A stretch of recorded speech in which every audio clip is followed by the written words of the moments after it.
Today we are discussing doomsday, and this is not the doomsday that you're thinking about. Obviously, without alarming all the humans in the planet, it is important for us to have a serious conversation about the new world economy coming in and how AI will change things. And yes, many people think that AI will bring more jobs and it will destroy. I don't think that's the case. I think it will create new jobs, but it's going to be impossible to replace one-to-one the jobs being eliminated from it's just not possible. Interesting enough, if you look at the companies that are most advanced on AI utilization and integration, their headcount is actually increasing because they are expanding, because they are growing, right? As a company, their sales teams is growing, their operational teams in multiple countries or their geographic expansion is growing. But underlying that, there's going to be so much more destruction, and that is something we should be aware of and should be concerned about. And this is, and the fact remains that robotics has not come into play yet. Imagine. The Chinese will be obviously the probably in terms of volume the number one. In terms of capabilities, most likely Tesla will be number one. And when those robots hit the market at $25,000 per piece, and keep in mind that for most countries on the advanced world and advanced economies, $25,000 is 1 year of salary. So the robot pays itself in 1 year. Yeah. How will businesses not going for it? Of course. They'll go to a bank, they will get finance to buy the robots. The robots will come with a certain level of warranty of a certain amount of time. And if the robot pays itself in 1 year, are we not going to use that as a business owner? Of course you will. You just need enough people to supervise the robots or enough people to supervise the AI workflows so that obviously that accountability is something you cannot replace.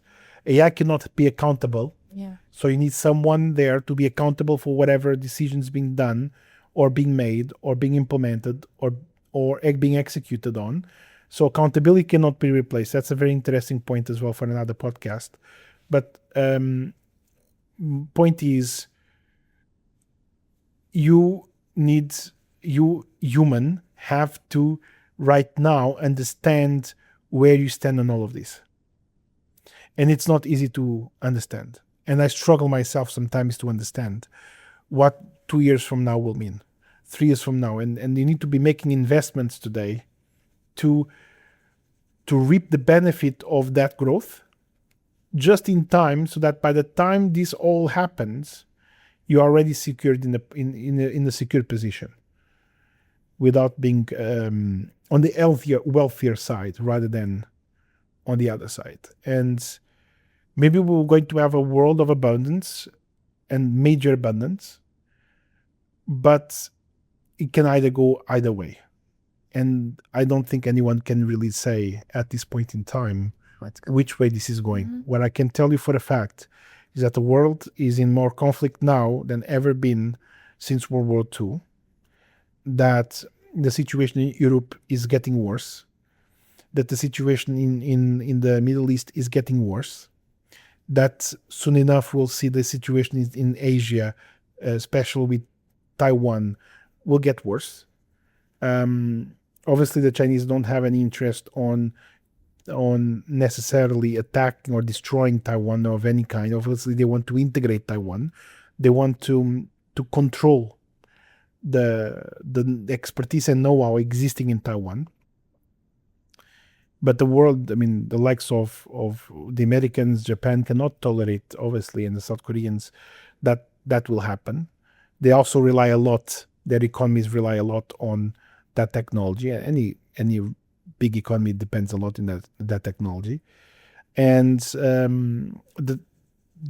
Japan's economy is in trouble. Interest rates is going to rise. We'll see probably the carry trade being unwind, which is going to be major problem for the liquidity in other economies like the United States. And without going into the macroeconomy side of this, I would say we need to be aware that, there's a reason why gold and other precious metals have gone up and up and up and up since last year. And if you go back in time and you see where that started, it was exactly coinciding with the first attack of Americans and Israelis to Iran, the first round. That is when there was that gold rush started, and I don't think it's over. I think we are in a phase of accumulation, and the prices of gold and metals will go up still more. I don't know what is the exit for this conflict here in the Middle East. We hope there's some common sense comes into play, and there's some kind of a peaceful resolution to this, and happen soon. But the situation in Europe is getting worse and worse as well, with more attacks, heavier attacks by both sides, really. So, and it's a grinding kind of a war that is happening in Ukraine. I think more than 4 years now, and the reason is in these times it's really, really difficult to know what you should be doing. So if I have a recommendation about what you should be doing is learn and use your time to understand the world that is around you, in the sense of listening to podcasts such as this one and others. Check what opinion leaders are saying about where do they see this going, how to better position, what investments to make, right? What are going to be the most important things in the future, like compute, energy, water, right? These are going to be very crucial kinds of commodities and resources that every person needs to guarantee. Security of food. We might see famine coming in because for like a significant percentage of fertilizers in the world is stuck in the Gulf, cannot leave. So what will happen in terms of feeding 6 billion plus people in the world? That is going to be a big question. That will happen. And so it's that this kind of doomsday scenario goes hand in hand between AI taking jobs away and taking income from households, and you're going to see a lot of conflicts making things like food availability, fuel availability. How can an economy survive if there's no fuel for transportation, mobility, trucks, supply chain? The world, the entire economy of that country completely comes to a stop. People will go without resources and supplies. And in the last maybe 50 years, the world went into a globalization period of making things global and supply chains global. The industry moved all over to China and India as well, depending on the industry we're talking about. And right now, I feel like we are going backwards in that same globalization effort and deglobalization, and every country trying to secure their own basic needs by themselves. Now, some countries are already better positioned than others. You've seen within the first 60 days of the Iran war what happened in certain Southeast Asia countries without running out of fuel, for example. And you run out of fuel, your trucks that move supplies get stuck because they don't have fuel. It's not a matter of the price of the fuel. What happens when there's no fuel? For whatever price, So the cost of goods will increase, the cost of food will increase. So it's really, really a tough time for everyone around the world. I believe that the markets are not pricing this in yet. I wonder what will happen when they do. And if you look at for example, the paper price of oil on the futures market, $80. But the fact is, you cannot really buy a barrel of fuel for $80 right now. Probably if you are buying out of a tanker, you'll probably buy it $120 or something like that. If the Houthis close that other strait, then the price of oil is going to what, $200 plus? What happens when there's not going to be any oil available and the entire supply chain stalls?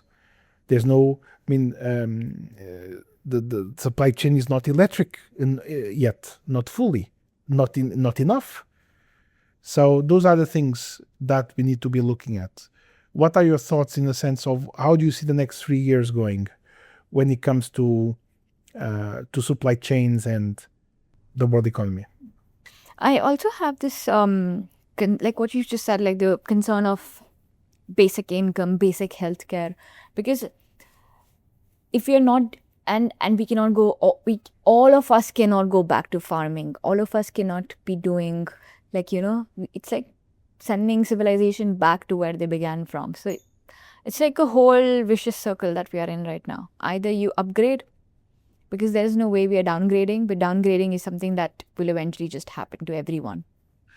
You are mentioning farming, and all of us going back to farming. That's a very interesting point, because that's exactly one of my investments nowadays is certainly within projects in farming in Portugal, because I foresee that it will be, securing water rights, securing land, and securing farming will be very, very important in this next cycle, right? So, again, from a job point of view, the entire way that human beings nowadays operate on, and the principles that we operate with, will necessarily have to change. And human beings do take time to adapt. The human being is very adaptable, and it can adapt to many different realities, but it does take time to adapt, especially at scale. I don't think human beings will have the time to adapt, and there will be a concentration of wealth on everyone that either is owning the AI infrastructure, or owning the robotic infrastructure, or owning the tech stack infrastructure, including ship production, everything else. I believe unfortunately, we will see a power struggle. That's already the case for many years, but now it will get worse after the Iran war. I think it will get worse about Taiwan, for example. The expertise about chip production has been stuck with Taiwan for a long time, and that has been part of their national strategy to have that leverage over the world to protect their own independence, right? I think that's going to be the next big battle, will be the battle for Taiwan and the battle for that expertise, because the Americans obviously want to bring that expertise back to statesides, and they want to build factories for that and all of that. But the fact remains that that expertise is still very concentrated in a part of the world that is going to be going under conflict. So if you look at the bottlenecks about supply chains, globalization, I think we are going backwards, right? In terms of globalization, everyone will try to become as sovereign on their own production, on their own capabilities, and so forth. The conflict is going everywhere.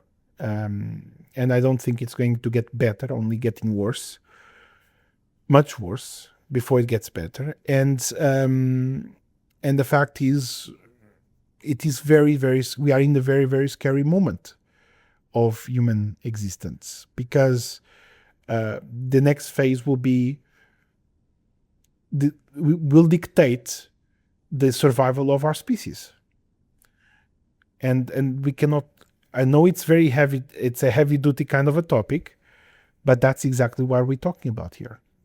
And we can talk about how AI can be used in marketing, and how AI can be used in business, and how AI can be used in automating systems or robotics or everything else, or even taxis or buses. But the end game that we should be looking at is what the world looks like 5 years from now. What about 20 years from now? will there be a world 20 years from now? And I've many conversations I have, even many people are considering if they should have family or not, build a family in terms of having kids or not, because the world that we are going into is extremely dangerous.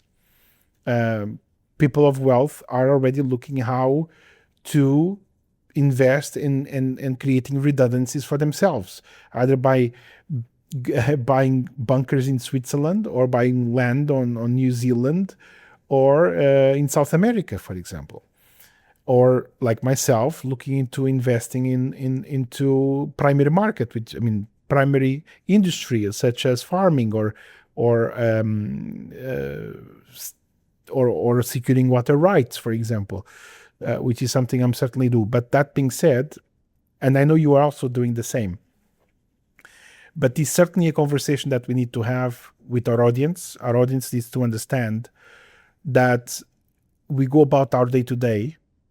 We don't really think about these things, but it is now time for us to have a serious conversation with ourselves and with others about where we going to, how do we position ourselves? How do we protect our families? How do we protect our wealth? How are we going to continue to build wealth in the next 5 years, 10 years?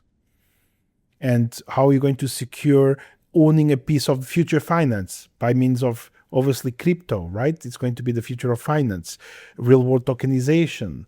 How are we going to look at your job as a job?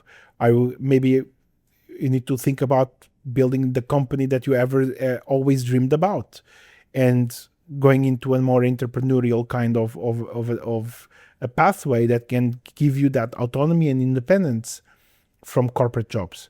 Or you are part of a corporation that is strong, that will dominate the next 10 years. And because you're going to be on the stronger side, you're going to survive because you're going to have a purpose. Yeah. So it's really about looking at your reality. Unfortunately, it will be the case where many people will lose their job. They will try to find other jobs. They will not be able to. We already see the number of applications we are getting as of now. When we open a vacancy, it is much more than it was before, even during these times of conflict.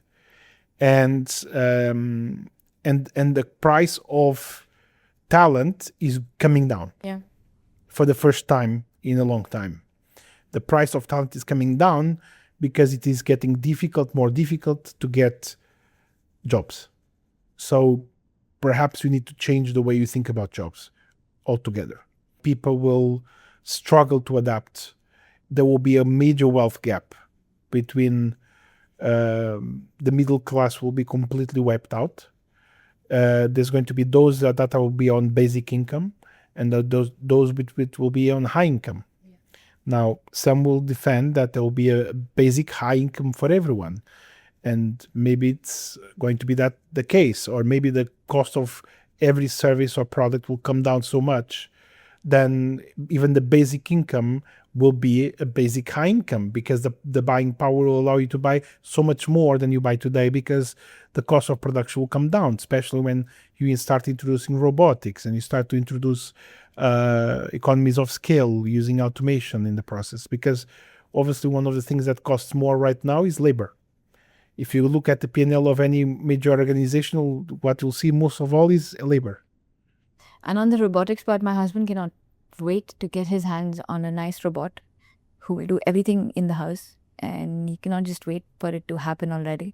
I think there are a lot of enthusiasts in the market who really want to experiment with a lot of things that are happening around the world, and then there are those who are, I think, way behind or way away from the end game, which is already looking at us. In the sense, what you've just said, that, what is going to happen 20 years from today? People are actually fearful of raising kids in a world where there's so much uncertainty around everything that's happening. And it's happening so fast. Like, you blink and the world has changed. And if you're not changing with the world, I don't know, like, sometimes I also think about it. When I am with myself, I'm like, what? This is not the world we were taught about when we were growing up, or this is not the world we anticipated to be in, and now we are. there is just so much power struggle, like you already said, everywhere. And the income gap has already, I think it has always been this way, in the sense of, but there has been a middle layer. There has been a struggling middle class who has always been chasing to get in the higher class. And then there has been wealth which has gone from family to family. But now the gap is not closing, but getting wider day by day. You have the money, but because there's so much inflation, how do you cope? So you get pushed more and more into debt, and the more and more you're in debt, the more you're away from the reality of what is happening. And it's a vicious cycle. You keep going. We spoke about India briefly, right? The kind of population that we have. If I think about it, probably a very small percentage is actually able to even know what AI is capable of doing.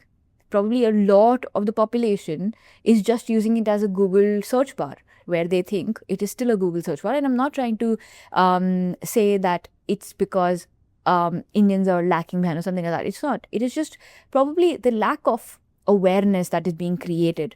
The kind of push that you see in America, you do not see so much in other countries so far, right? We are getting there, but it is just like, getting too far behind in the game as well.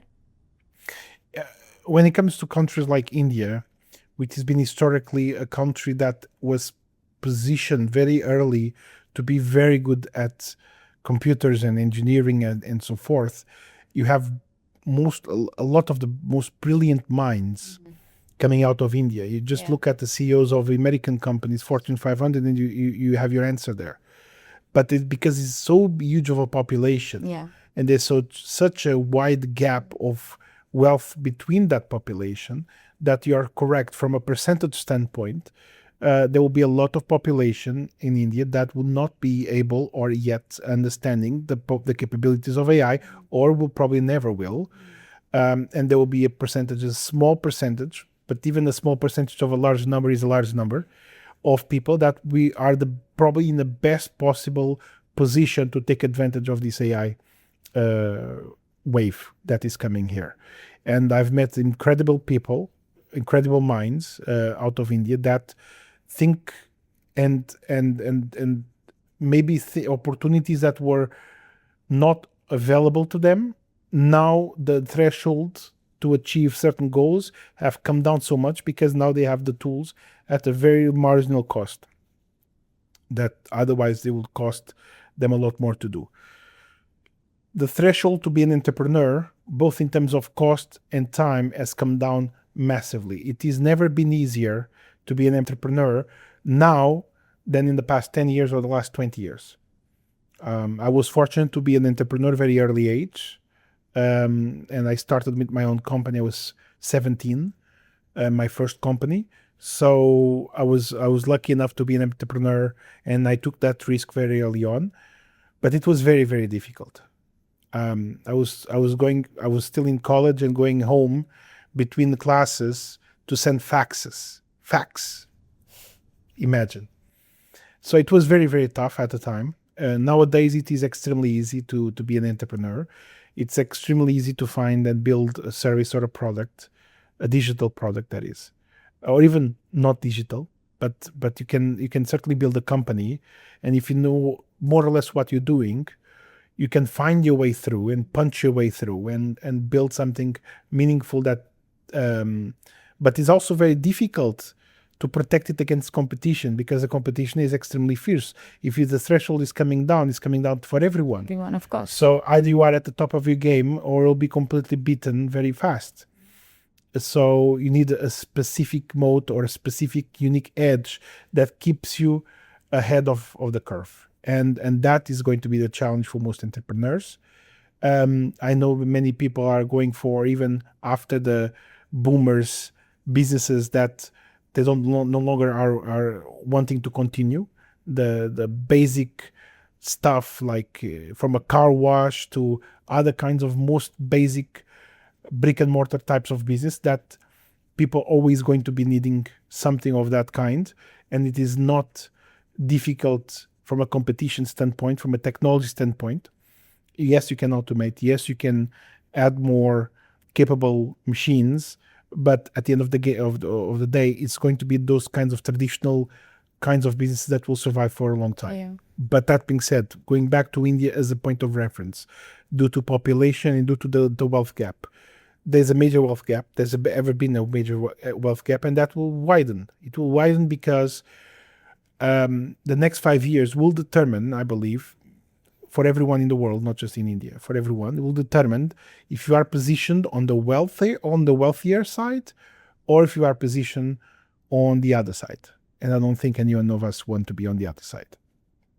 I know this particular segment was not very wishful, but it's better to be, I think, well informed about what is happening around the world than to just take a back seat and not know things, right? And thank you to our audience for watching. If you have any questions, you want to discuss anything, especially with Lewis, who knows about everything, just leave us a comment and don't forget to subscribe.